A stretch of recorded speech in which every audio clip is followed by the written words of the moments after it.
That feels good. I mean, I'm in the exact same boat, which is why I literally started this podcast. My podcast, not yours. I love life hacks. I love optimizations. And I feel like now that life is busier and we have a kid, I need to actually dedicate time to like hone my skill. And so the way I've done that is I started a podcast solely for the purpose of going to find all the people that have all the hacks so that I can learn them all. I'm on a quest for all the hacks.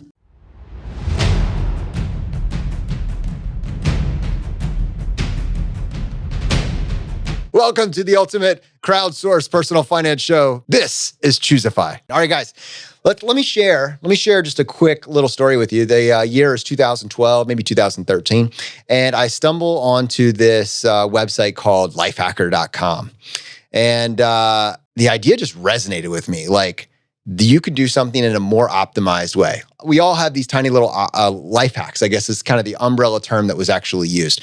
And, a simple life hack would be control copy, control paste. There's a lot of people that don't realize that control C and control V will save you years of your life in aggregate. Learn this one. That's a very simple one, but that's just the starting place. And I took that control C, control V with a zest for life and said, I'm going to solve this and I'm going to figure out every single thing that I don't know. And then, I don't know, something happened. Somewhere along the way, life got in the way. And some of the life hacks that I adopted, like they just kind of, they aged in and I kept the ones that worked for me. And then I just stopped looking for new ones. And I've had this nagging doubt, like, no, you didn't come to the end. You just got lazy. What would it be like to pick up that energy that you had before life got in the way and go pursue that ongoing quest for all the life hacks? And with that, that really sets us up for today's episode. Our good friend Chris Hutchins, who we've had been featured on the show actually multiple times, he launched a podcast called All the Hacks. And Brad, we're going to be talking with him tonight, but I'm very excited for this conversation. Yeah, this is really exciting to have Chris back. He was on 2 different episodes. He was on 71 and 121R. And 121R. Yeah, R for Roundup. You're very special here. How to get any job, right? That was one of, I think that it's probably one of the segments we've referred back to the most, just as like a game-changing segment as far as like my own mentality goes, because I love things when you see it, you can never look at life the same way again in that regard. And How to Get Any Job was exactly that. So if you're listening to this, go back. And if you haven't heard 121R, please listen to that. I'm not going to spoil it for you. So this is exciting. Chris, like Jonathan said, he started up a podcast. I guess, Chris, what do you have? One trailer up live right now? Yeah, we got one trailer, a few episodes getting recorded last week, this week, next week. A few trailers? What is this? A blockbuster movie? No, a few episodes. No, one trailer. One trailer, multiple episodes. All right. Yeah, I mean, I'm like you. I'm an optimizer. I've started collecting all these hacks, and then life got in the way.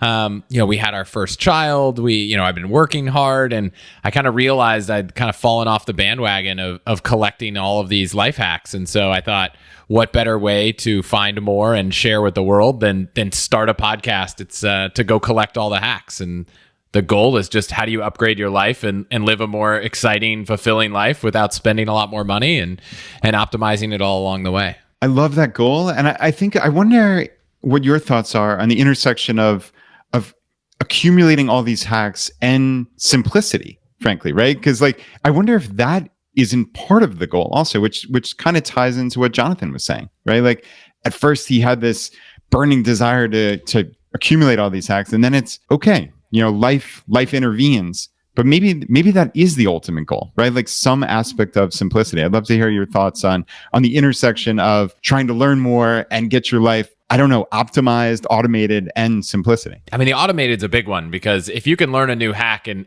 put that hack on autopilot, then you don't have to think about it. You can go back to simplicity. But you mentioned, you listen to something and all of a sudden it just clicks. Once something clicks in life, you no longer have to think about it. So I find that hacks fall in like 3 camps. You either click, it's just second nature to you. it's too much work and you never do it again, or you find some way to automate it. And so hopefully everything falls in there. If it clicks, oftentimes it becomes fun. I spend more time than the average person researching different award travel options, but not because I feel like I have to, but because I like to. And if you can find a way where optimization and excitement intersect, then it's a huge win for you, your family, and everything. Well, I think what we'd like to do with this is let's establish the framework for the category. You gave us a sampling just now, but let's really flesh out the framework that we can start building on.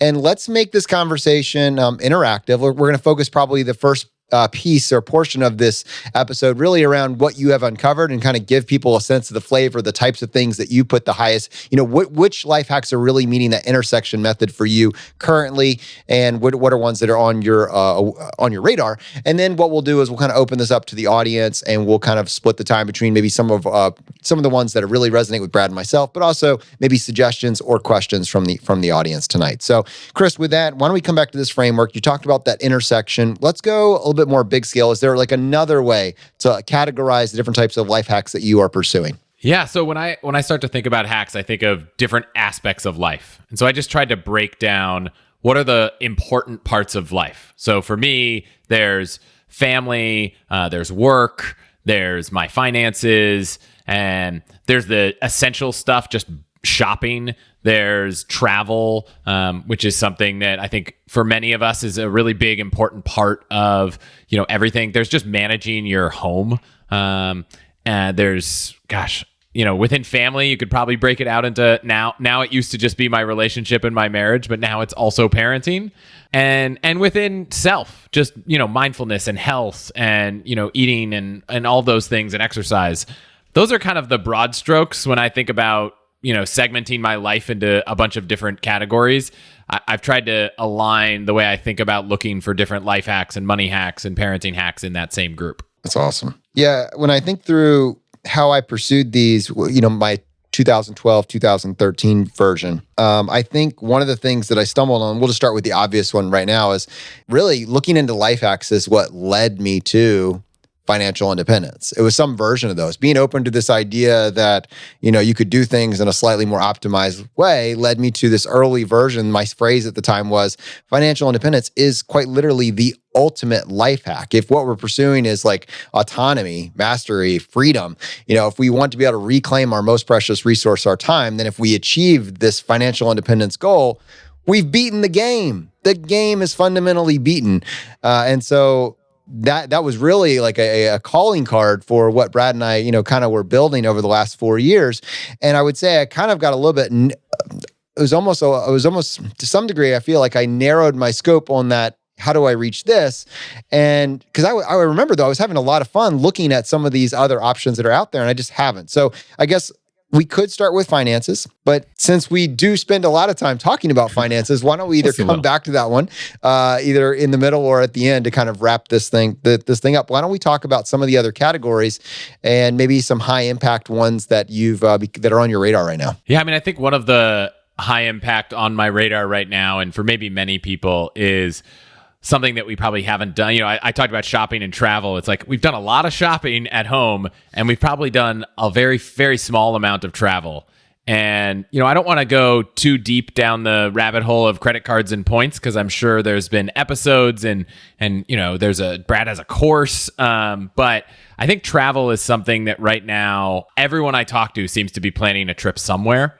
We're kind of towards the tail end of coming out of a really intense lockdown of almost a year and a half. And so, that's at least one that, I try to think about and I try to think about it as break down the whole thing. It's like from the moment you book a trip to the moment you arrive at the hotel, and, we could spend hours on just this. So I'll kind of leave it to you guys to tell me how deep to go or where to start.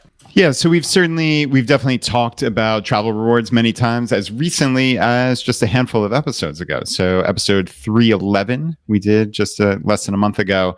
So yeah, I think we've covered that. And what's interesting, Jonathan, you talked about the ultimate life hack, right? We actually met through travel rewards in a kind of weird, circuitous method, right? So it's interesting that like this is the one we're starting with. But yeah, so travel rewards Yeah, I think we're good on that. And Chris, to your point, like we do have a course at choosify.com/travel. So people can check that out.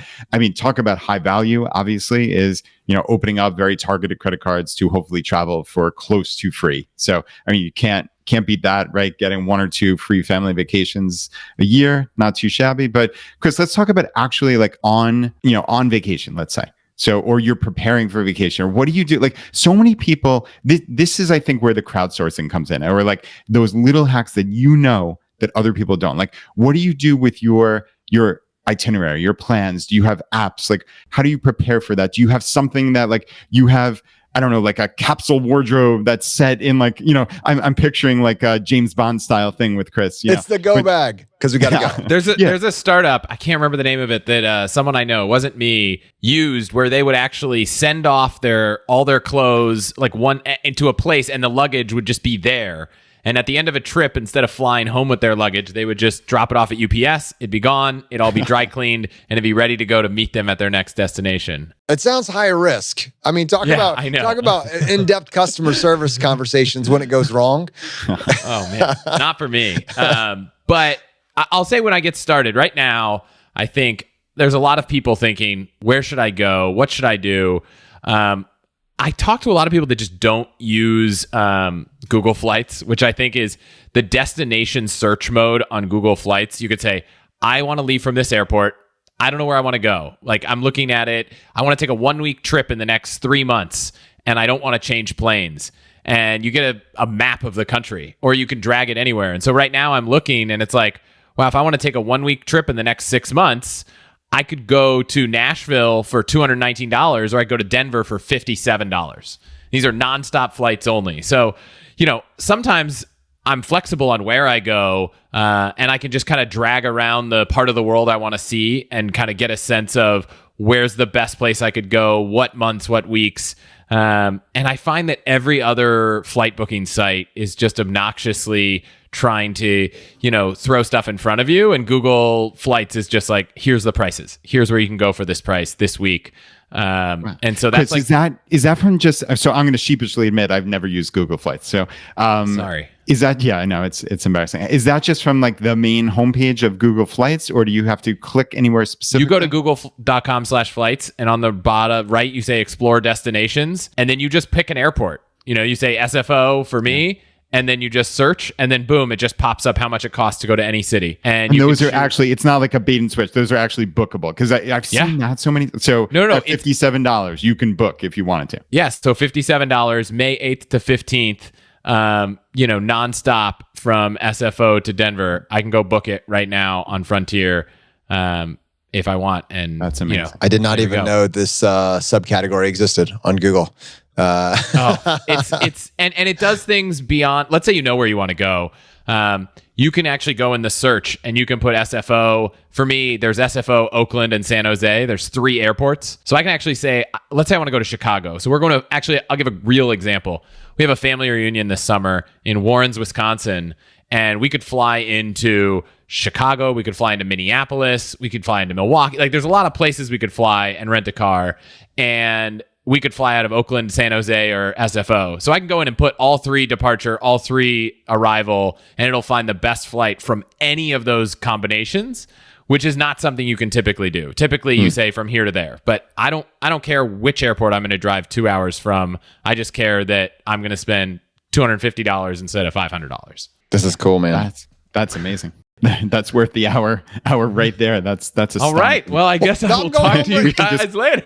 Just close it on down. Is there anything comparable, if not through Google, for hotels? So Google started getting the hotels game in like a non-productized way. You can click when you're on Google Flights and like go to hotels. The interesting thing about hotels is when I'm trying to plan a trip, there's kind of 2 paths you go. Do you want the best price, or do you want the highest likelihood of having like a better experience? So TripAdvisor just launched this service called TripAdvisor Plus, I think, which most people don't know. It's pretty new. And right now, in the US, everyone has to have the same price. So Kayak, TripAdvisor, they can't offer a price lower than the hotel offers themselves. They're like contractually obligated. But they're making, anywhere from 8 to 15% commissions when you book a flight or book a hotel through these different agencies. And TripAdvisor came out and said, okay, well, we're actually going to launch a premium service and we're going to charge a membership fee. And by it being a membership fee, it's not available to the public. And so that means that they're not required to adhere to these same requirements. So I don't love, the idea of paying a membership fee, but for $99 a year, if you chose to, you can go in and you'll get somewhere on the order of 7 or 8% off on your hotels because you're accessing a price that's not available to the public. The flip side to that is there is no way that you could make a hotel like less excited about you coming to stay at that hotel than being someone who booked their flight on or their hotel on TripAdvisor Plus. Like the head of the revenue at that hotel is going to be like, if this person asks for an upgrade, just tell them there's no rooms. So if you want the best experience, you're even better off booking directly with the hotel, emailing the hotel in advance and saying, hey, I just want to tell you I'm really excited about your hotel. I booked it with you guys. I'm coming here for my honeymoon or just on my anniversary or just to celebrate a birthday. If there's anything you guys can do to make that more exciting or more memorable, that would be great. And that hotel looks and they're like, wow, this is someone who booked directly with us. They're clearly looking to stay with us. They're not just trying to get the best deal they can. And I'm not saying every time you're going to get something, but I can pretty assuredly say you will be more likely to get a great experience or an amenity when you get there or an upgrade if you book directly with that hotel and send them a note than you are if you book through some unknown agency where, as far as they know, you're just another person on a list of people who booked at Kayak. Real quick. Yeah. Do you feel like you have identified a system to consistently get offered amenities and upgrades at hotels? Is that what we That's just what I said was going to ask. That's amazing. Yeah. I don't know if it's a system. I haven't traveled enough using said system to validate it, but I think I am surprised constantly by how much hotels reward someone who reaches out to them. Reach out to the sales. Who do you reach out to? Do you reach out to the general manager? Do you Google around for an email address, or who do you email? Whoever's running sales, whoever's the general manager. A lot of time, there's a little hack to find email addresses, but you can also call the hotel and be like, what's an email address that I can get in touch with someone on the sales team, and they'll just give it to you. Dude, you got to tell us the hack. You can't. But the hack got to close the loop. No. The hack is that a lot of times the sales managers all kind of respond to comments on TripAdvisor. So go look at the reviews. Then you see who this general manager is, who's the person that's outwardly trying to communicate with people to ensure a good experience. Go find that person's email address either by oftentimes just searching their name in quotes or calling the hotel and asking for it, or find them on LinkedIn and email them and say, I'm coming to the hotel. I'm really excited.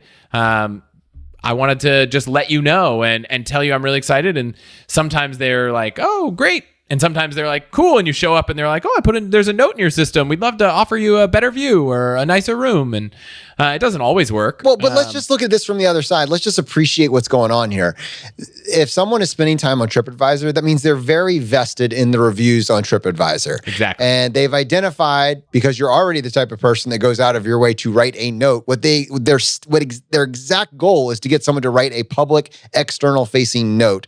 And so let's just let's understand incentive alignment and why this works. It's a very good thing, but if you understand that, it will allow you to probably turn this from an anecdote into a statistically valid thesis,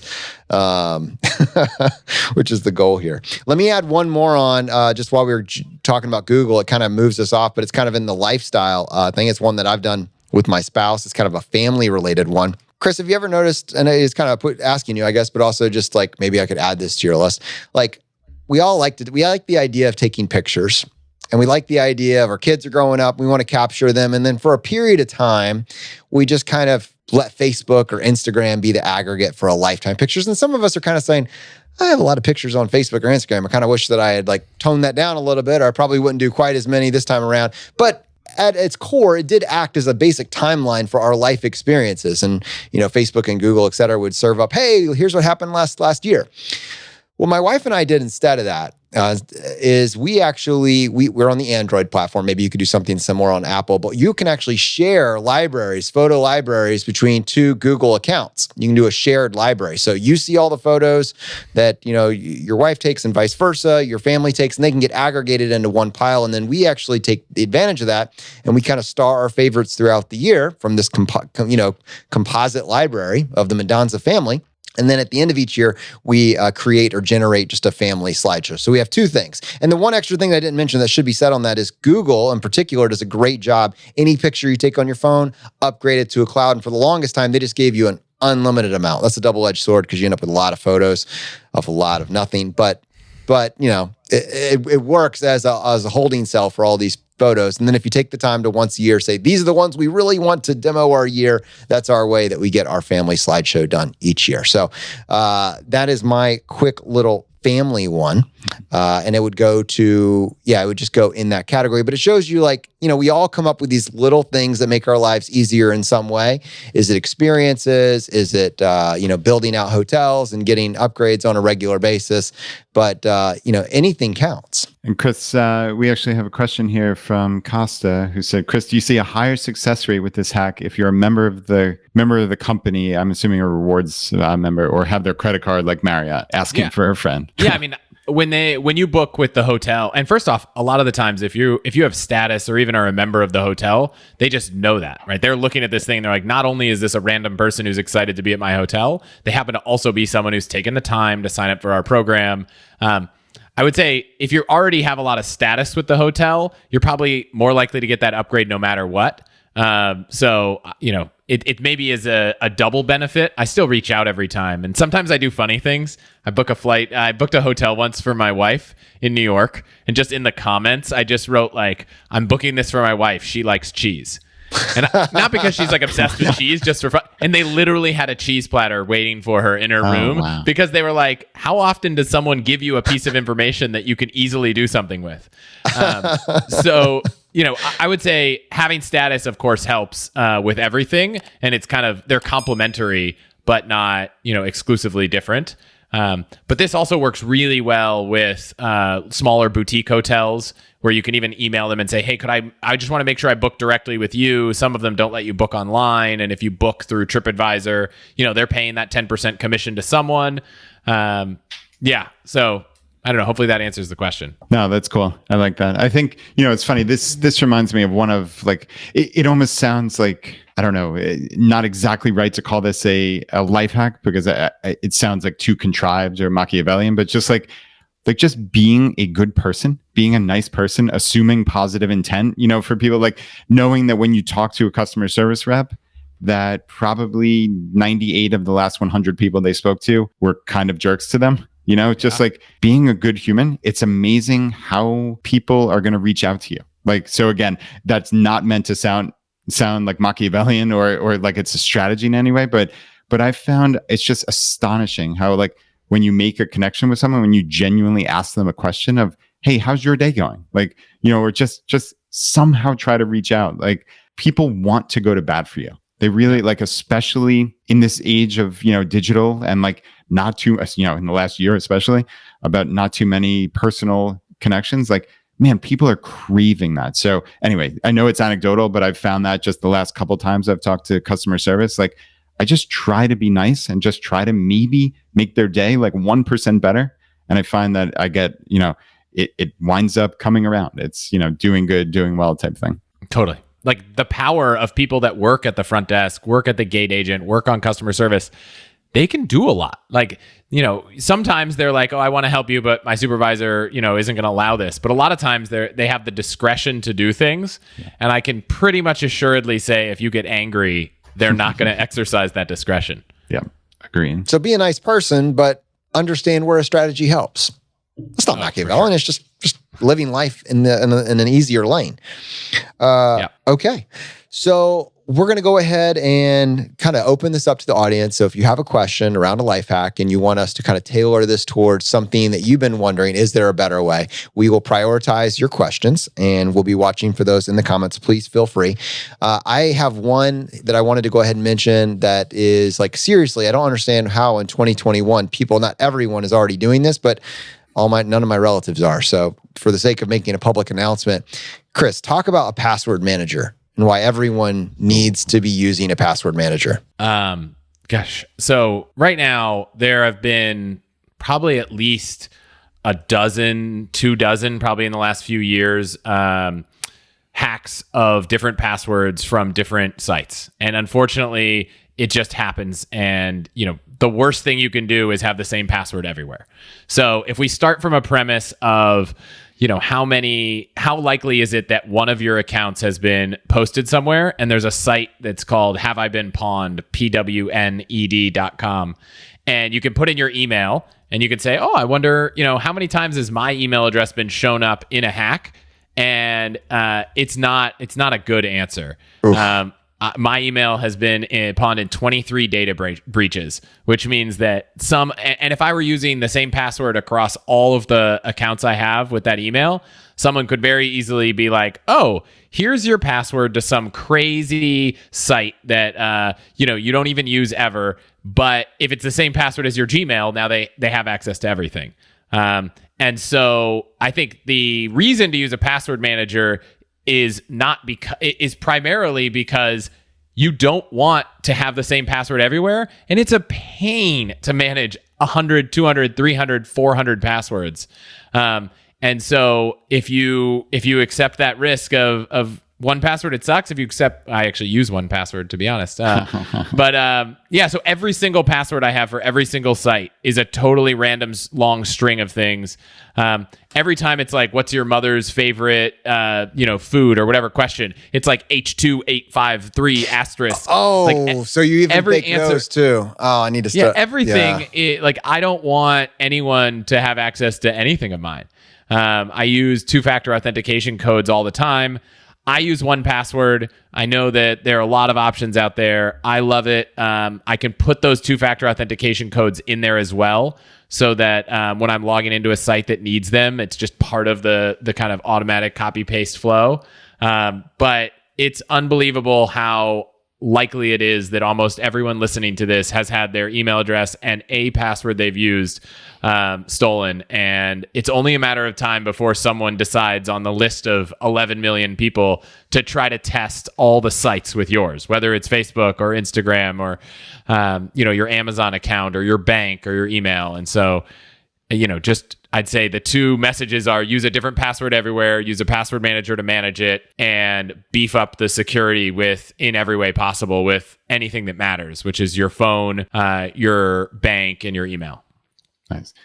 And yeah, since that password manager is saving the passwords and not your brain, you're not limited to 6 or 8 characters, right? You can up it to 50, 70, 100 characters if you want to, with all sorts of different upper lowercase numbers, special characters, etc. So that's the nice part about this, is you just need to save and remember your master password, right? That's the way these operate. And I'm curious, do you have any hacks that you use? I don't know if there's what the answer is going to be to this, certainly, but do you have like a safe deposit box that may have your master password in it? Do you tell your wife that master password? What happens if you get hit by a bus? And I guess the secondary part of that question is do you have a safe deposit box? Do you keep anything that is there any hack around that? I have a fireproof safe in our house. Now, I've been told by others that fireproof safes aren't always fireproof. And so something I've been thinking about is whether I just take a folder, put it in a little safe box, and just give it to my sister. So there's a backup somewhere. I haven't gotten that far. My wife and I are pretty open about these things. So I think she would know where to get it. And there's probably some place where I think I've delegated her in 1Password as my recovery agent. Yeah. And I think that most of these password management services have the ability to say, this person could get my information, but then if they do, it notifies you. So it's pretty transparent that they're not kind of stealing your stuff. So that to me is something I would definitely recommend. So we have a safe, and it's here's our estate planning, our will, our trust, here's our passports, here's all that kind of stuff. But I also put that stuff in 1Password. So I have my passport information, I have my driver's license information, I have our whole family social security numbers, just things that I would need access to that I don't want someone else to have access to. Yep. I do that. I do the same thing. And I would just add to that, kind of goes to another life hack. As we were discussing this, Brad, we've talked about legacy binders on the show many, many times. And part of that is, what if you become incapacitated or were to die? Like, would your loved one be able to access your financial life? So one of the conversations that would go into that is like, how would they get there it is, the estate plan, I see it. How would they access the password manager password to make sure they know what's in there and then what to do with that? That's a big one. Yeah, that's a huge one. We do have a link to that in case of emergency binder at choosify.com/binder. And yeah, that's one that you and I both really, really highly recommend. Just like having that information. That's like the in case of getting hit by a bus type thing, right? Yep. Like I think about all of the information I have stored in my head. And yeah, it's just it's not doing a service to your spouse or significant other. Well, right? Speaking of, giving this back to you, Brad, speaking of storing stuff in your head, it's amazing how much you've been able to get out of your head. And I think it would give you a great opportunity to talk about one of your favorite life hacks. Yeah, I probably sound like a broken record at this point about this, but I use Todoist. That's TODOIST. And it's there's nothing revolutionary about it by any means, but I have just found that if I offload literally 100% of the tasks that I have in life, anything recurring, down to, if I look at, let's say, my passport, since Chris just brought up passports, and look at the expiration date, and then I say, okay, I need to renew this, 6 months before that. Even if it's 8 years from now, that's in Todoist, and I never need to think about it again. That is the beautiful aspect of this. Is any recurring task you have, you can obviously use it for a day-to-day task list. And I certainly do, just, hey, this is what I have going on today. But for me, the beauty is in the recurring tasks. So I never have to think about, oh, you're supposed to change the batteries in your smoke detectors every 6 months. But who really does that? Because you never remember. I don't need to remember anymore. That's the beautiful thing. It's not limited to my little pea-sized brain. Right? I thought of it once and I never have to remember it again, because again, this system for me, it's not, I use it when I feel like it. I use it 100%. And because of that, I can rely on it. And that to me, again, the actual software, sure, it's nice, but there's nothing revolutionary about it, but it's because I've been so dedicated to it and put everything in there. That is the game-changing life hack for me. I think that's true of a lot of pieces of software to help you manage things. It's like you can't just use it for an hour and be like, see the magic. But if you kind of say, I'm going to commit to using this for a week or a couple weeks, I see it's so much better. I'm still using the Reminders app on iOS just because I like to be able to say, Siri, remind me to do this in 6 months. Or you're sometimes still working there's like with Siri, huh? She's still making your life easier. I literally, the only feature of Siri is remind me to do this in, and that's all I got for Siri. She hasn't come a long way in a decade. Like, I'm just saying. I mean, not a she anymore. Just to be clear, that changed yesterday. Really? Literally yesterday. Wow. They're no longer defaulting voice, and every phone I think comes with 3 new voices. It's yeah. Okay. But so far, Siri hasn't really done much more than transcribe my reminders. Siri, not the world's biggest life hack unless you need to be reminded of something. So good to know. I tell you what, let's see here. I don't know how far how can we niche down here, but I think this is a great way to kind of push the conversation a little bit. Do you want to let's tackle Larry's first here. Credit cards for discounts for hotels and car rentals. Brad, did you want to start here? Yeah, Chris, does anything jump to mind with that? I know, like we said, we could spend episodes just talking about credit card rewards points. So, let's kind of steer clear of that. But anything jump out to you as far as like maybe, I don't know, some type of elite status or some such that come, any hacks you've seen? I know a colleague of mine used to, I think they had a credit card that gave them the top tier elite status at Avis or Budget or whatever. And they would rent the lowest level, economy car and wound up getting whatever car they wanted. Anything jump to mind for that for you? Yeah, I think when it comes to upgrading, there's a lot of stuff. When it comes to getting discounts, if I'm booking a rental car with Avis, I always use the Costco discount. I bet most people that have a Costco membership don't know that there's like Costco discounts on rental cars.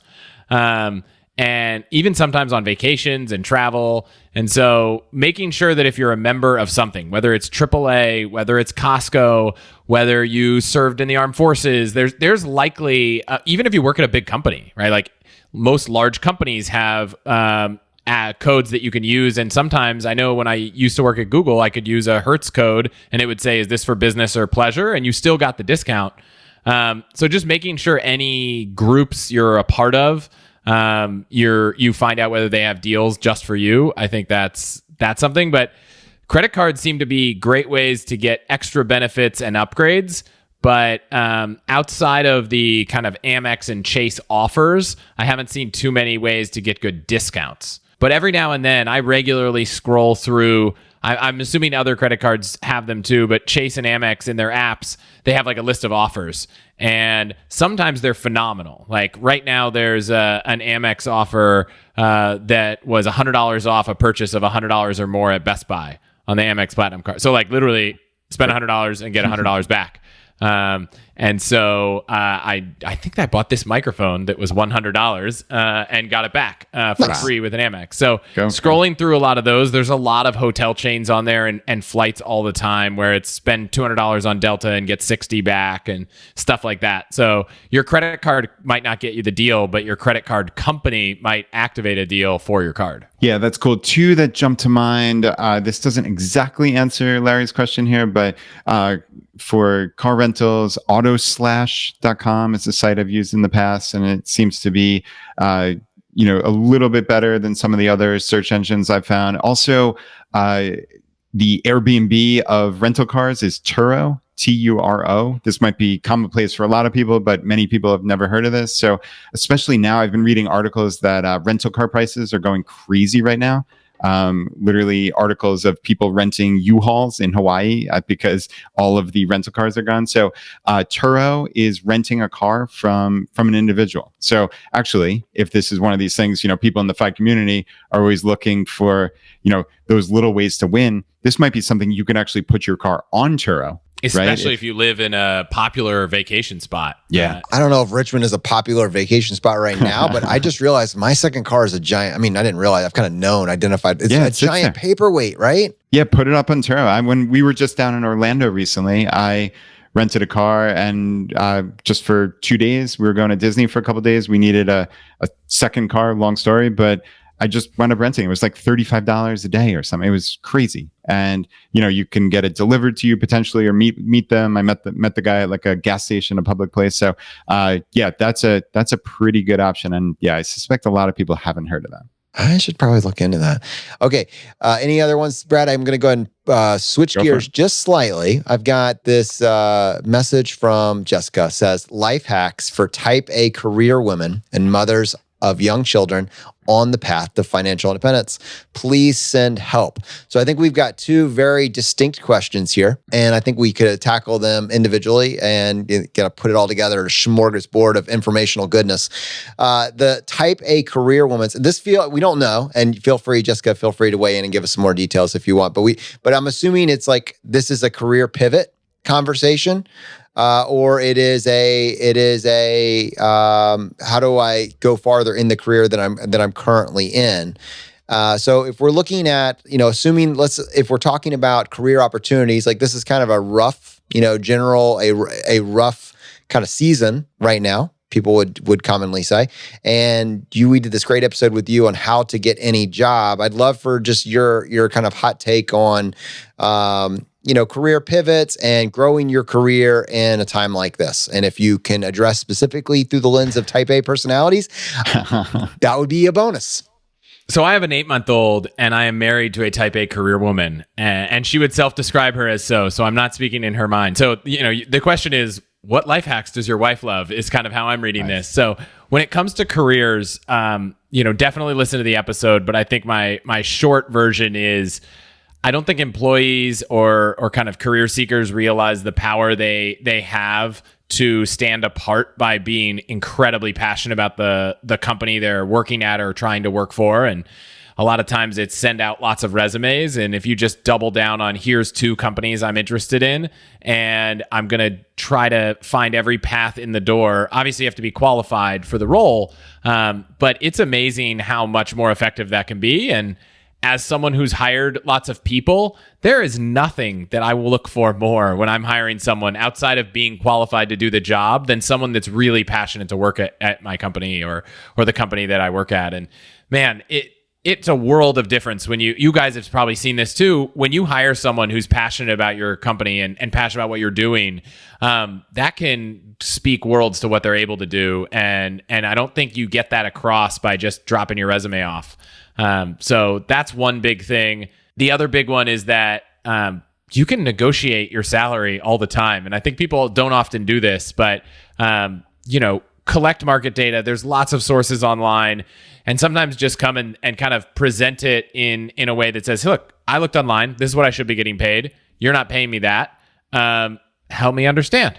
And, I think the CEO at Wealthfront, where I work today, it kind of often says, the best way to, negotiate sometimes is just put the power in the other person's hand and leave it to them to be forced to make like a kind of a harsh, irrational choice or make the kind of fair and understandable choice. And so if you present someone with data that says you're not getting paid as much as you should, they get to choose what to do about it instead of you feeling like you're kind of forcing their hand. There's something that you said there. I just want to make sure people really grasp this. And it's twofold. Like all of that is predicated on you being indispensable or a rainmaker. Like it's just, varying levels of this. But if that is the case, if you've identified that you're really good at what you do and you drive a lot of value for the company, and that is what guides you into looking to see how are people being compensated that do what you do, knowing that you do it really, really well, that changes the entire framework from them looking for a reason to get rid of you anyways. And finally you get them like, I'm sorry. The answer will be, I'm sorry. We can't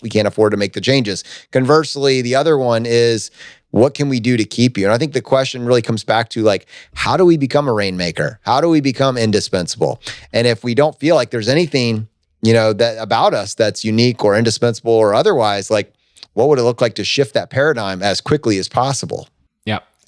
And I'll harp now on the of young children on the path to FI part, which is how can you, when we had a child, I think some weird thing happened where I was adverse to spending like $1. I'd be like, well, if I drive 2 blocks further, I can park for free on the street instead of pay $1 at the meter. And now I see myself being less kind of frugal or with a child. And it's like, oh, we might use this thing. We should buy it. We went really deep on all the things that we needed, and I planned in advance of what we would need. And this works at any age, right? What do we need for a child that's about to be, 2 years old? Almost every parent just wants the stuff that they bought for their child that's outgrown it to go somewhere that's a good home. And I can tell you all the stuff we bought for the first 6 months of our child's life, like if we are not going to use it in the future for another child, like I am less concerned about making the exact best return I can and much more concerned about finding a good home. And so we took a registry, and before we shared it with anyone for a baby shower, I just went deep on Nextdoor, Facebook Marketplace, Craigslist, and we filled almost half of our registry for hundreds of dollars from people that were kind enough to give away things that they didn't need anymore. And so that doesn't have to happen before the child comes. It can happen for things you'll need later in life. And it just took some planning, because when you need something and it's, you need it next week, there are not a lot of options. But when you need something and you have a month or two, you have time. And so that's something we did really, really well for this child, and fortunately saved a lot of money that, helps us increase our savings rate, but not, skimp out on not having the things that we wanted to for her. Yeah, Chris, I love that. And what you said in there, embedded in there is the long-term mindset, right? Which is the FI mindset. It's, we don't think just in terms of days or next week, what you're scrambling at the last minute, right?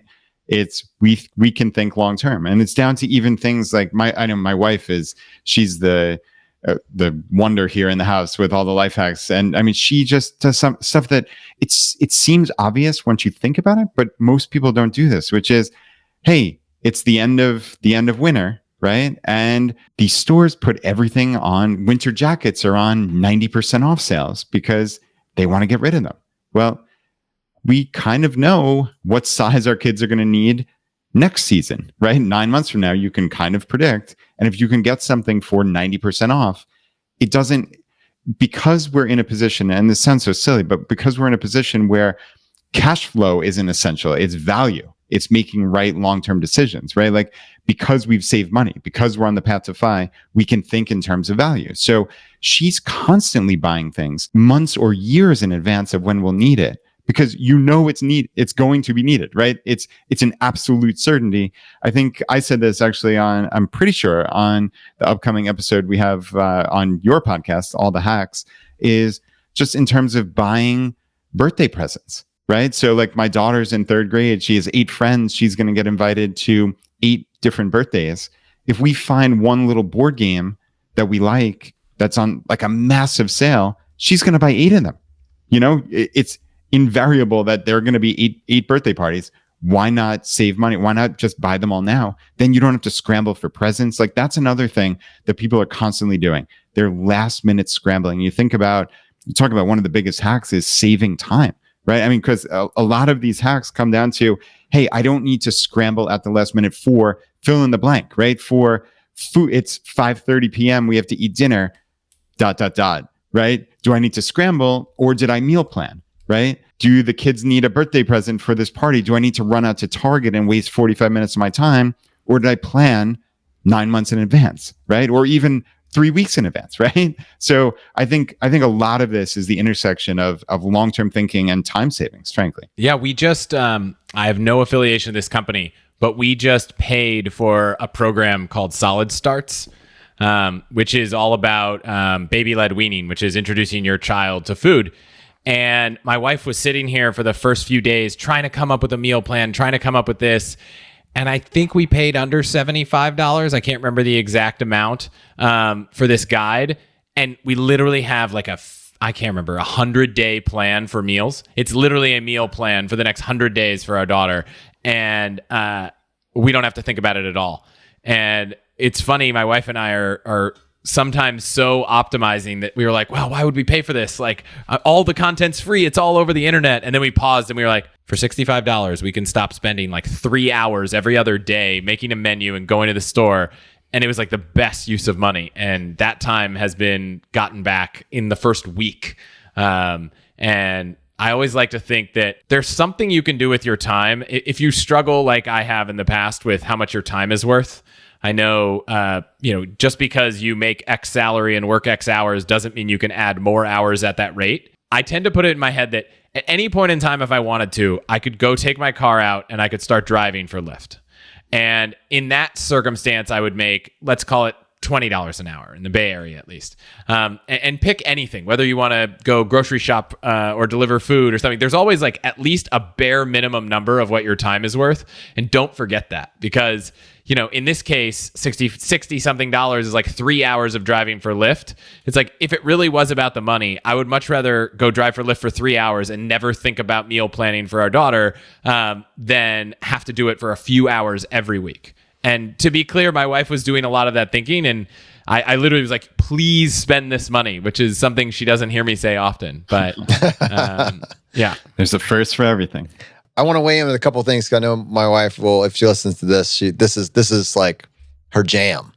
So a couple of things that we've kind of landed on as best practices is for baby clothes, let's try to stay gender neutral. Just please, as gender neutral as possible. Buy nothing group. So I'm going to share a screen here for those of you that are watching the video for this.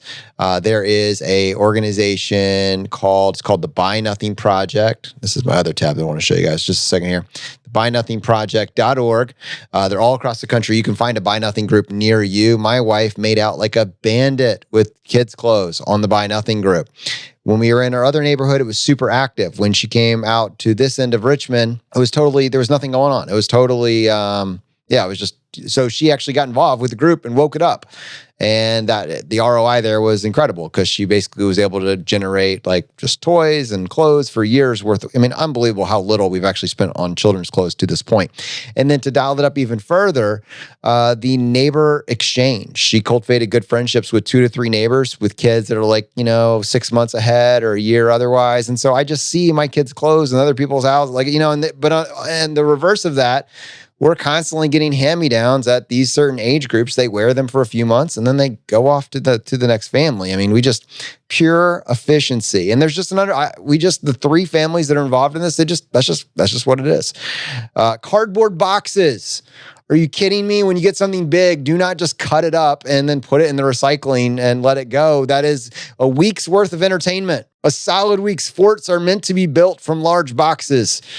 So please do that. And then if we want to dial it up a little bit further, switching, this is an advice I believe we got from Jillian Johnsrud, Everyday Courage podcast host. And she made this recommendation and we've taken her up on this. We switch out toys. Kids get bored of the things they've had. So Jillian does it on a quarterly basis. We do it twice a year. We go and we grab the ones that they're not looking at anymore and we throw them inside of a big bin and put them in the attic. Let's bring them back down in 6 months. They're going to be raving over these things again and we'll get some more life out of them. The last one I have here, and this is because I literally went to Doug and Carol and pleaded with them to make this book for the FI community, was Raising Your Money Savvy Family. And they released this book this past year. And Brad, it's on the shelf right behind you as well for people. It is a phenomenal book on how to incorporate these FI lessons to your kids at all ages. It really needs to be a part of any of these conversations. And it's done from the perspective of, Doug is the parent writing it with his daughter, Carol, now an adult. And she has kids now, and they're talking through what dad tried to teach me, what my interpretation was, what worked, what didn't work. And it's just a phenomenal packaging of these ideas, and it's very relatable. So definitely check that out. We'll have the link in the description for this episode, but it's called Raising Your Money Savvy Family.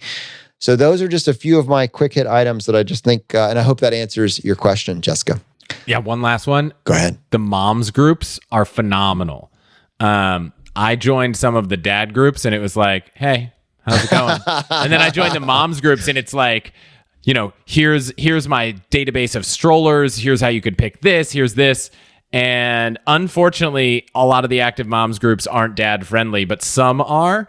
And so, if you're a dad out there listening and want to network, that can sometimes be a great place to go. Some of them have evolved to be parent groups, but ones with, the history of being a mother's group seem to have more content and more helpful feedback and history of posts than some of the dads groups, which are like, who's hanging out, which is like my goal is to find stuff, to share stuff and be helpful. So, yeah. You're right, man. If you can tap into a group that's tapping into your local community in terms of here are the opportunities, here's the cool stuff that's going on. That's another one too. Find local community groups. I mean, parenthood is full of activities. So time to up all of our collective game. All right, we got another question coming through, and this might help us segue into maybe some meal planning, things like that. Do you have any kitchen life hacks that jump out to you? Man, I have a list that I'm collecting of all these hacks. And then under food, I have so many ... come back to this.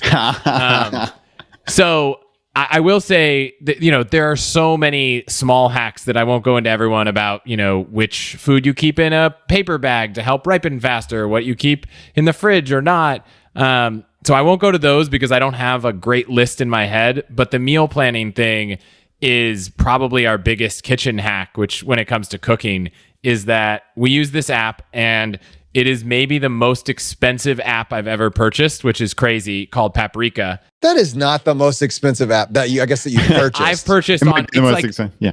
I think on iPad or iOS or Mac, something is like $20, which is a lot for an app for a lot of people.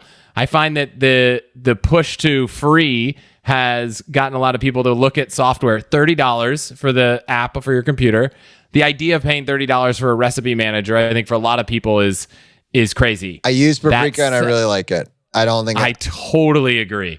I've saved I would definitely drive around for Lyft for like an hour and 15 minutes to be able to have this app for the rest of my life. Here's how they get you. It's I just defended them on the price, but now to go back the other way and not defend them a little bit more, they do charge you per each type of device. And that's a little frustrating.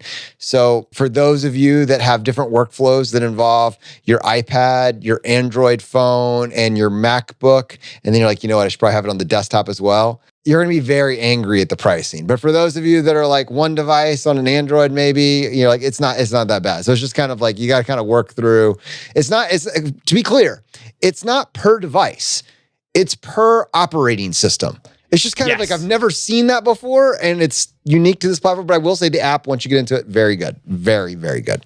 So we use this in multiple ways. Both, what are we going to, like saving recipes, which many apps do. We use it to plan the meals for the week. We use it to go to the grocery store. Small feature not everyone knows is that if two people have the app open at the same time, you can simultaneously check things off at the grocery store. So my wife and I will like go around the grocery store, both logged into the app at the same time, and I'll start checking things off and she'll check things off, and in real time it syncs with each other. So it's a very like productive grocery store run. Before we had a child, now I am the grocery store. I am the king of the grocery store. My wife hates the grocery store, so we don't get to use that hack too much. But we have all of these things categorized. We rate them. We plan it out for the week. I can't tell you how much better our cooking experience has been, especially over the last 18 months when there's a lot of staying at home. I can't endorse this app enough. All right, so let me just, for people to truly visualize, as a user, I agree with you. This would be on my list as well. Go find any recipe on we all want to make some. You know how when you buy a cookbook and you like the idea of the cookbook, you like the pretty pictures, but then you go to make it and you realize there's a lot of space here between this beautiful picture with all of this copy and that finished dish. I need to write it down. I need to check to see what I have. I need to go to the store and then to check it off. And then I need to come back and then I need to go back and I need to match it all up. And what page was it on? All right, we just don't really enjoy that. So instead, you're looking through like Pinterest and you're looking at the pretty pictures of all the different food groups on Pinterest. You click on one, or maybe Google suggests a recipe for you. It's on your browser right there in front of you. And you just copy the URL into Paprika and you say download, and it aggregates the entire recipe into core ingredients inside this app. Then you take that app on your phone, you go to your cabinets and you say, well, I've got this XYZ, so I don't need those. And then it takes a combination of like the 5 or 6 recipes that you just did this to and aggregates them by like department where you'd likely find them. You have one consolidated grocery list and you're at the store, so you're saving time on that end as well. And there's more functionality there, but that like totally streamlines the breakdown in cookbooks. I still end up buying cookbooks. I rarely end up using cookbooks. I just end up using Paprika. Paired with Pinterest, super powerful. I feel like there's some sort of alliteration there that we should lean into. That's cool. We got a comment here from our good friend Stephen Boyer from Campfire. And actually, Campfire's, Jonathan, you'll be happy to know, are running again. He's got one coming up in Virginia here next month, which is pretty cool. I might be stopping by. So campfire.org for anybody who's interested. Stephen said, if there's something you do often, for example, cook eggs for breakfast, keep all the items you use physically together. Pan, spray butter, spoon, bowl to mix, plate, etc. So you don't have to open a bunch of different cabinets to grab everything separately. I like that. Just a little optimization. You have your wait, Brad, let's talk about your cinnamon life hack here. Let's make sure your cinnamon life hack makes it on the show. Yeah, this is the most ridiculous, it's not even close to 1% better. But when I was making smoothie. 1% better, but that's how optimized your life was, is this was all that was left. Yeah, this is what was left. Now, it was, you think about like a junk drawer you have. We would have a drawer of all of the little measuring spoons. And invariably, there were 30 of them and there were multiple sets, just ridiculousness. And I'd have to wade through it every morning to find the 1/4 of a teaspoon. So what I just did was very simply, I separated the quarter teaspoons and the teaspoons. It was quarter teaspoons and tablespoons. That's what it was, actually. I remember now. So I had one junk drawer of the other remaining 25. And then I had a nice, beautiful oasis with my quarter teaspoons and the tablespoons. And every morning when I was making my smoothie, I would grab one of each of those. So, is that a life-changing life hack? no, obviously it's not, but it's just like one of those little things. Like look for pain points. And this doesn't mean like look for all the things that are awful in your life, because you're probably not going to be too terribly happy, but look for these tiny, tiny little pain points. And like, is there a time that you can invest a little bit of time to come up with either a fix for it or just a nice, simple system that you will never have that pain ever again? Even down to something stupid like, again, junk drawers. We have all of these. Like we had markers, we have young daughters as well. And they've got Sharpies, they've got markers, they've got pencils and pens. And it was all in this one drawer. And I just bought my wife bought a couple of little organizing things and we just separated them. And then as long as, again, this goes back to like the Todoist thing, as long as everyone 100% abides by that organization, it stays there forever. Right? You invest the time once and it's done. So I think, as you can tell, I get a little animated about this. I think that's just like such a critical need to make sure people realize how important this is. I mean, man. You can't backslide on the system. If you backslide on the system, it's all we agreed on the system. No, we didn't, Dad. You told us what the system was. We didn't agree. We had a conversation. We had a deal. I'm sorry. I've got one other one here. Actually, Holly wrote in, Chris, when I sent out to our 5-weekly newsletter that you were coming on. So Holly wrote in, have a separate freezer. Then you can buy meter items in bulk for when they're on sale and have them available whenever you want to eat them. And I find this is a massive one. Like we bought, right? Like a deep freezer for like $100, one of those like chest freezers, and it's there forever. It's amazing. I don't know if it works for the minimalist out there. For the rest of us, yes. When we moved into this house, they had just renovated the kitchen and they basically turned a room into the kitchen and left a second fridge and like a total unlock. We moved all the drinks to the fridge part and then we moved everything into the freezer and we left one area open for that like inevitable thing you're cooking that needs the fridge and it's big and you're like, do I want to rearrange everything? So if you can swing an extra fridge or freezer, it's amazing. So I've played around with a couple like kind of kitchen, and it's not so much a kitchen hack as much how much time do you spend in the kitchen. And we have pushed the limits of the whole once a month meals, which was very extreme. It's a lot. What do you mean once a month? Literally one day, one weekend, you create all the meals for the month. It's a full Saturday in the kitchen. And then but you do basically have meals for the remaining month. We did it a couple times, but you really began to dread that full on day or two in the kitchen. So we've kind of toned back on that. So now we kind of go more for like cook 2 to 3 meals a week. Does that make sense? 2 to 3 dinners. Brad, I think it's probably closer to what you and Laura do. Yeah, that sounds very similar. Yeah, so but this is a hack. Eat your dang leftovers. Leftovers are there for a reason. Like, who are the people out there that don't do leftovers? Is that even a thing anymore? But I know they're out there. And in that case, you need to be grounded and anchored to the rest of us that are living on I this. just got Chris animated too. What do you got? I intentionally, in Paprika, scale every meal up. Of course you scale them up. Of course you do. Who are these people that are making for 3 individuals, 2 individuals? Who would take the time to create a meal for 2 people? Yeah. We make this one pad thai dish, and it's the one that got the most. I think I scaled it to a 6x once because I was like, I might as well. Like, I can eat this all week. I'm glad you said that. Yeah, then that's another thing about Paprika is the scaling function is built right in there. So I don't even want to think about what the ingredients are going to do. Of course, I'm going to make it 2 to 3 times X. Like, why would I waste the time in the kitchen if it didn't provide for the next 2 to 3 days? Yeah, if you're making lunch, you're doing it wrong. Totally doing it wrong. This is huge. Please come away with this, people. One other thing, it doesn't work for everybody, but I should throw it out there. This is and I'm not doing it right now, so full disclosure, but we are talking about time in the kitchen. For all of last year, basically, I got in the habit of doing a single day fast once a week. Single day fast once a week. One day, just a water, and I had caffeine, but that was me. I'm not saying that's prescriptive. It was water diet for one day a week. And I mean, it was just the time that it freed up. Like it's a crazy how much time that gives you back when that one day you're just kind of focusing on I'm my most productive. It doesn't work if you have a very physically active type day lined up. So I would plan it around one where I'm in a mostly sedentary, locked at a computer terminal type deal. You know, that was my way of handling it.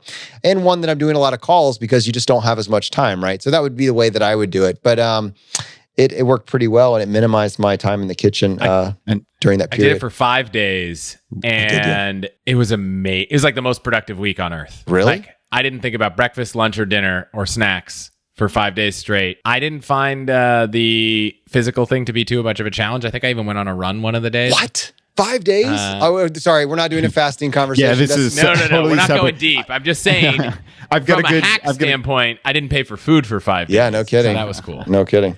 I've got a good segue out of our fasting conversation to choices, really, right? I think that's a lot of what we're talking about. It's like, is there a way to cut down on the number of options you have, the choices, like the mental overwhelm? I find that that works really well for me when it comes to food. So I eat the same breakfast every single day, never fail. It's just 365 days a year. And I don't have to think about it, because I find the meal that perplexes me the most for whatever reason is lunch. Like, it's this like paradox of choice. I have so many options, but then I have none. And it's like, what the heck do I do? So anyway, like, I need to get just a system down for that. And we actually got a comment similar about cutting down on choices from Leslie. This is a totally different aspect of life, but capsule wardrobe. She said, I'm not fashion minded, but I need to look professional for my job.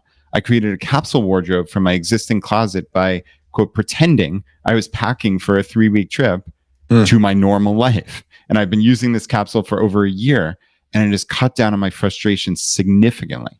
Wow. And I love that, right? Like, look for these pain points, right? Like, are there ways where you can just, like, I don't know, put it on a glide path? Like, Chris, does that resonate with you? Anything jump to mind that you do where, like, you have cut down on options or cut down on choices that... Sorry to put you on the spot for that. I know. You keep thinking about it. Let me weigh in here. Just a couple of things. Okay. Look, do you see these t-shirts? Like, this happened over time. It's not like I'm not claiming the Steve Jobs mantle or anything, but I'm just saying, Brad showed me this one t-shirt that was very comfortable. He can give you guys a link if you're interested. I tried the t-shirt. It was the best t-shirt I ever found. And so I just bought, 6 to 8 of them. Total cost like sub $30. These t-shirts are so unbelievably inexpensive. And like, I never make a t-shirt choice again. Now I'm in an interesting place where I never need to wear a shirt and tie generally. But maybe a lot of us are that didn't feel like that was possible a year ago. We're all working from home. So, but I don't know if it would say it's a capsule wardrobe, but it's like when it goes to decision fatigue, it's probably going to be a kind of bland t-shirt, and it's going to be very comfortable, and that's going to be good enough for me. I got one. To cut back, I just did this, and it wasn't actually intentional, but it was fantastic. So I have all my shirts in one place, all my t-shirts, and after doing the laundry, we set them one place, and I didn't put them in the drawer. I set them in another area. And then I was like, oh, what's interesting? I'll just wait 3 weeks, and whatever shirts are still in the drawer are gone. Like, because I basically have gone through a long enough cycle of, I keep wearing stuff that's like in this pile. So obviously I don't care about the stuff in this pile. And so I'm like, okay, now maybe I'll use that extra space for like socks or some other article of clothing, so that I can figure out, like, what are the things you truly never need. I kind of have this mentality that's very hard for me to deal with as a frugal person. But if you're not going to use this thing, if you haven't used it for 6 months, like, you don't need it. And I struggle with that because there's one item that my wife and I would agree on, which is this raclette grill that is like this Swiss thing that you like cook meat on the top and cheese on the bottom. And we've had it for like 7 years. Your wife does love cheese, I remember, right? I know. We've had it for almost 7 years. And every time my wife's like, we haven't used this in the last 6 months. I'm like, we're going to have a dinner party. We're going to use it, and it's going to be great. And it's probably been like 7 years still. And I'm like, I played the COVID card for the last 2 years, but I think it's close to time to get rid of it. Oh, did you say the COVID card for the last 2 years? Are we talking 2 years now? Like, the COVID card is a 2-year stamp? Well, I mean, at least for the purposes of saying you've got to throw this thing out for dinner parties that you haven't used. I'm like, yeah, that's not my fault. There's been a pandemic. The raclette grill must stay. Okay. Brad, is it my turn, dude? I got a question teed up here. I'm ready to. All right, here we go. This is from Karen. Karen says, huge fan, taking your FI course to the co-op and taught it. It's been a lot of fun. My daughter is getting ready to graduate, has an entrepreneur mindset. Do you have any ideas or hacks for her? And just as, adding some information here, she hates the idea of college. All right. So that's right in your wheelhouse. Right in my wheelhouse. But I'm going to first give Chris the floor to weigh in. I think there's actually probably got some good stuff here, and we'll have a great conversation around this. Yeah, I'm kind of jealous that nowadays there are so many opportunities to learn, both, hands off, listening to stories of companies, listening to, different courses, like Y Combinator has a whole course called Startup School that you can watch for free, but also where you can just get your hands dirty. Like you could go intern at young ages. Like I've definitely seen people do, high school internships at startups, offering to help, offering to do anything. And I think ultimately the hardest thing is being able to tangibly identify something you can do. You can't go and say, give me a job, I'll work for free. You can say, this is the thing that I will do. But going to get experience at any age would really help scratch that itch. And just be really open-minded to the fact that starting something doesn't have to be your full-time job also. I just started a podcast. It's not a company. It scratches my entrepreneurial itch, but I still have my job. And so, you don't have to give up your entrepreneurial spirit. It's not a mutually exclusive trade-off, right? You might not want to go to college. Maybe that's not for you, but like college plus entrepreneurial thing, those aren't, you could do both. You can have a job and be an entrepreneur on the side. And so if you're not sure what it is yet, you can kind of explore it while doing something else also. Yeah. I want to say the thing that struck me that I did not realize is like, and it goes to your point, you mentioned a little bit of this earlier, is how valuable skills are. And being able to take what Chris talked about earlier, bring that enthusiasm and passion for what potential employer's goals are, and bring your skills to that. The safety box, just create a sandbox. Doesn't even need to have a profit potential at this point to learn skills. You don't need college's permission to learn skills. You can do that very, very inexpensively. Try a bunch, see what lights you up. And then is there a way that you can take those skills and get some experience, either paid through an employer or through some sort of volunteer opportunity? You do not have to go to college anymore to make $60,000, $80,000 a year, $100,000 a year plus. You do not need college to get a tech job anymore. You do not need college to have an incredible above median income, and you don't need student loan debt to pull it off. So that would be just kind of like I did this. I created a little sandbox to talk about this topic a little bit more. It's a Talent Stacker podcast, and there's 5 episodes up there right now. And we actually, as a result of I was just starting that conversation, and I talked with Bradley Rice, who's in the financial independence community, because he himself had actually kind of bridged this gap and created a little name for himself, a place for himself in the Salesforce ecosystem. And he was working with a bunch of people just kind of here and there to help them land jobs. And he really helped me identify, you don't need a college degree at all to transfer into this industry, and you don't need coding experience. So we actually built a job placement program around that. And I'm not going to we've had whole episodes on that. I'm not going to spend a lot of time here, but Karen, specifically for you, have your daughter check out just this free 5-day challenge. Because this is a great way that she can actually find out about this industry and see if this opportunity might be something that she would be interested in. And so just go to chooseify.com/Salesforce, and you can find all the information there. But this is a skill-based industry. It's super hot. It's in demand. And there's this free 5-day challenge that's really there for you just to help show you more about it. So the largest point just for everybody, though, generally listening to this, is skills are more valuable than degrees. That's never been more true than it is today. And it's never been easier to get skills that employers are desperate for. If you can pair that with the passion that Chris described earlier, you can have any job you want. Absolutely any job you want. Yeah, that's a pretty good overview, Jonathan. I think, like we talked about, there's lots of different options, and college is not, it seems like increasingly it's not as required, right? And Chris, in your neck of the woods, you've seen Google has come out with their certificate programs. I know there are lots of coding boot camps. It's what can you do? It's not what is that degree necessarily. And that doesn't mean that this has changed overnight, or that it's, the 4-year college degree is ever going to go out of style. But it's increasingly obvious that it's important. Do you have skills? Can you prove that you have those skills? Like, can you can you start from day one, or do you need to learn on the job? And I mean, you're always going to have to learn on the job, right? I mean, that's just the way the world works. But yeah, it's interesting. And I wonder, do you have any thoughts on that from, the part of the country that you live in Silicon Valley? Like, are you seeing changes, or is this overblown?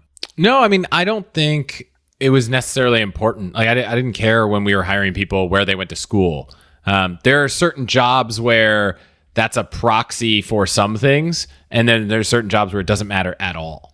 A friend of mine started I don't know if it's a company or a program called On Deck, beondeck.com. And they've put together all these programs for people that want to really like accelerate different aspects of life, whether it's creating courses online or starting a company and that kind of stuff. And I just think that's kind of a way to learn now. I saw this crazy chart of like average income of American households and the average cost of Harvard tuition. And it was like, Harvard was like skyrocketing and income was kind of flat, and like college has just gotten astronomically expensive. And so, sure, there are some hacks to start saving in a 529 early, but if you're fortunate to be able to do that, but there's also plenty of ways to avoid needing to necessarily go to college for different programs or delaying it, or whatever works best for whatever path you want to take. Awesome, man. All right, well, I tell you what, I think that's all I had for you. Brad, any final question? Yeah, no, I mean, I think obviously, Chris, we could probably do 5 of these episodes, and we'd love to have you back certainly at some point in the not too distant future if you'd be up for it. But I guess, any other hacks that jump to mind? Like, I know obviously your life has changed a little bit in terms of what you've been working on in terms of hacks and things like that. Is there anything you want to leave us with? Talk about automating your finances for a second here. Let's come back to this one, man. Yeah, I mean, we said we weren't going to talk about money because it's always a topic, but I think that outside of what I even do, automation is just this magical thing. Whether it's setting your bills on bill pay, whether it's automating payments, like we have an au pair and we automate the payment to her, not because it's a pain to pay her every week, but just because I don't want to think about it. And so, one of the things that I kind of wanted to work on, which drew me to coming to work at Wealthfront, was financial automation. And we had this vision for self-driving money, which was this idea that imagine if your paycheck could get direct deposited to an account and you could automatically pay your bills, automatically fund all of your savings goals, top up your emergency fund, et cetera. And you never had to worry or think about anything. And last week we finally shipped that, and to the, almost the entire company in some way touched that. And you can literally select an account to monitor. Whether that, you could direct deposit into our cash account or monitor another account and say, anytime there's over $10,000 or $5,000, whatever your number is, sweep that to savings. And you can create this automated savings plan that says, well, let's first make sure there's always $4,000 in my emergency fund. And if that dips down below 4, prioritize that and change that. Go to wealthfront.com/cash. This is a little older, but yeah, you can scroll and see this plan we've built. So top up my emergency fund. And then after that, let's fill everything out in my down payment fund, or let's put $200-$300 a month there. And so the designers built this amazing animation screen that's coming right here where it's automated, and it just fills everything up. So then save in my IRA, then save in my taxable account, and imagine a world where your paycheck comes in and you can leave enough to pay your bills, and automatically everything goes wherever you want and you never have to think about it. And that's the kind of world that I think should exist. And I'm excited. Like, I love working on this. Someone asked a question in the chat about what's more important, the path or the end result. Like, in this case, I get to do both. Like, I get to help people find their way down to the path of financial independence and for my job. So I've kind of like no longer, care is the wrong word, but the idea of not working is like not interesting, because what I do during the day is what I'm excited about. And so getting to work on products that optimize people's finances, it doesn't really feel like work. And so, my big FI message to lots of people is always like, don't worry about the retire early, because if you find something you're passionate about, you could choose to do that. And I happen to know that I could make a lot more money working at Facebook than a lot of other companies in Silicon Valley, but I wouldn't get to work on something I love. And that's what financial independence is, not needing to necessarily take the job that pays more because you love the job that might pay less. And obviously we work at, in Silicon Valley, you work at startups. There's always, growth potential for the company. So, it could all work out, but for me, it's about working somewhere where I can do what I love. Awesome, man. All right. Well, thank you so much for coming on the show. So people listening to this and they want to hear what you've put together, they want to find out more, they'd love a refresher or maybe an introduction to all the hacks. What's the best way for them to catch up with you and with your content? Yeah. So allthehacks.com. Right now we're probably, depending on when you listen to this, rolling out a handful of episodes on every kind of aspect of your life and how to upgrade and optimize it. And, I always say it's not a show about finding a deal on the Motel 8. It's probably a show about finding a way to stay at that luxury hotel for a lot less and really focused on not spending money, but having a better life experience. So each week we'll dive into an episode with someone who knows more than I do, so I can go continue my quest to learn all the hacks, and hopefully from time to time I can pop back over here and share some of them. That's awesome, man. I mean, the longer we think about this, the more I keep coming up with people. Are any of you men getting your hair or women getting your hair cut at home? Anybody doing that? Anybody just recognizing the pure time savings that are out there? Just, I made sure I had that on my list of things that my hacks to talk about tonight is home haircuts. So yeah, that's a good one. It's not the money, it's the time. It's the time. I know. There's no one that lives in my home that I think would be able to cut my hair. My wife did scalp me that first time. It definitely happened. All right, my friends. My wife almost exclusively, but All right, my friends. Thanks so much for listening. Hope you enjoyed the show. The fire is spreading. We'll see you next time as we continue to go down the road less traveled.